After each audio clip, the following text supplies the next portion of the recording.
اذا الرجاء كما كتشوفوا الصوره كنعتبروا نفسنا في مصر ضمن هذا الشارع العريق اللي هو الشارع الحسن الثاني. صراحه عرس رياضي، مشاركه قياسيه ديال 1500 تلميذ جميع المؤسسات التعليميه على مستوى طنطا المناطق والخليل. المفاجاه قادمه للسباق المتعاون الصغير للتعليم على مستوى السباق الدكتور. وصل مازال الجواب رجاء جمال. عبد الرحمن البويبي مرابطين.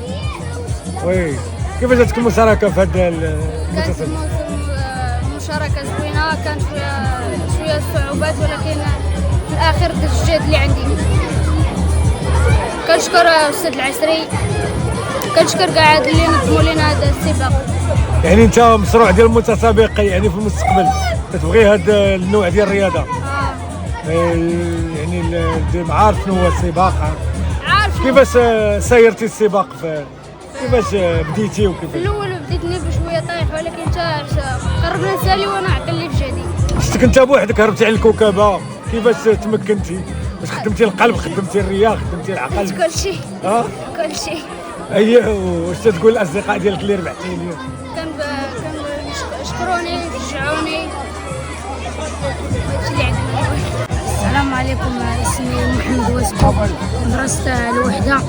كيفاش انت تتمارس هذه الرياضه العاب القوى؟ مزيان. كيفاش خصيتي الفكره ديال العاب القوى؟ ملي كنا جايين جلست شويه قربنا الرومبات لقيت جهدي كامل. اييه. وكيفاش تمكنت انك تنتصر على الاصدقاء؟ كيفاش ما تمكنتيش تلحق بالمرتبه الاولى؟ لا كنت شفتني واحد. شفتني واحد هناك. يعني انت طمن لك كان معاه هو اللي يعاون. يعني السباق انت خصك تعرفوا بينه تاكتيك فيه، خص يكون الاصدقاء ديالك تيتعاونوا معاك عاد تيربح واحد. تا هو العاب القوى حتى هي فيها هذا. وكيفاش تشوف المستقبل ديالك في هذه الرياضه؟ ان شاء الله نتمنوا نبقاو نلعبوا. خصك تبقى مارس هذه الرياضه. هذا هو النوع اللي غتمارس وتتمنى تكون في المستقبل. ان شاء الله.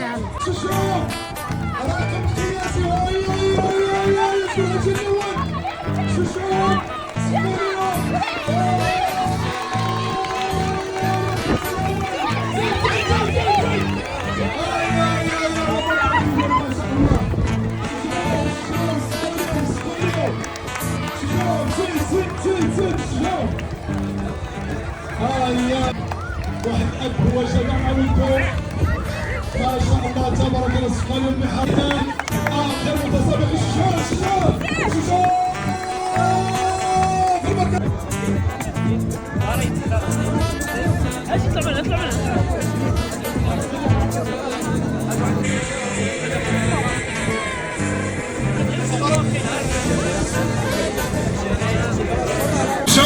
شوم دائما اختيار السيد باشا والسيد مدير الاقليمي. ولكم السلام عليكم، سميتي زكريا المعتصم. هكا قولها. لا قولي السميه تنقرا في رياض السلام. الاستاذ ديالي عزيز، كنشكركم على هذا السباق. وكي جاك السباق؟ وشكون اللي سبقك؟ شكون اللي سبق؟ انت اللي سبقتي، انت الاول، يعني انت اللي غتاخذ الجائزه. شكون